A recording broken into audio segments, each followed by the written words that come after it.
গুমের আরেক শিকার রিপনের পরিবার। তার সাথে আমার সাথে ওই জায়গায় দেখা হয়েছিল।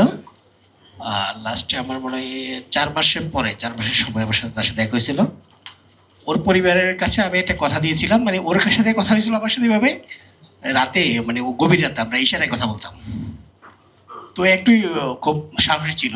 আর ওই সময় আমি আসলে খুব মানে ভেঙে পড়ছিলাম, কারণ আমার অলরেডি তখন অত্যাচারের সময় 4 মাস হয়ে গেছিল। তখন ওর ওকে আসার সময় মনে হয় যে কোনো গাড়িতে যে কোনো একজন বলছিল যে তোমাকে মেরে ফেলবে, সো তোমাকে সবসময় কলমা পড়ে থাকিও।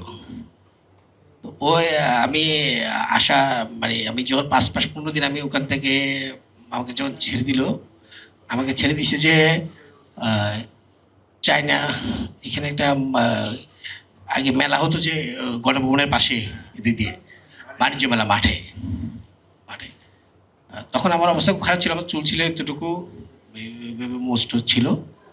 আমাকে একটা লুঙ্গি আর একটা সেন্টো গেঞ্জি দেয়।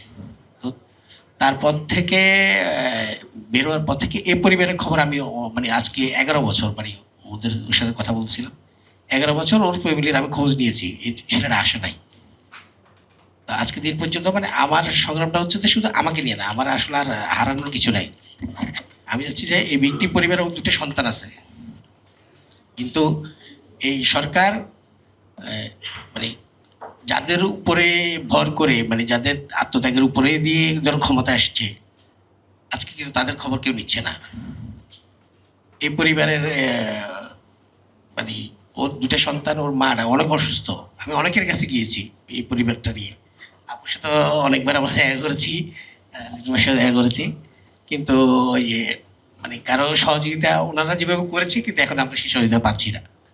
সো আমরা আমাদের একটা ইচ্ছে হচ্ছে যে যারা আমরা শিকার, গুমের শিকার, আমাদের হারানোর কিছু নাই, কিন্তু আমরা যাতে আর কেউ এই গুমের শিকার না হয়, এই দেশের কোনো পরিবার যাতে গুমের ভুক্তভোগী না হয়, সেটা নিশ্চিত করার জন্য যদি আমাদের যদি আবার আত্মহতি দিতে হয়, আমরা দিতে প্রস্তুত আছি। এই বলে আমি আমার আলোচনা শেষ করছি। তবে আমি চাচ্ছি যে আপনারা সকলের সহযোগিতা নিয়ে এটা সম্ভব।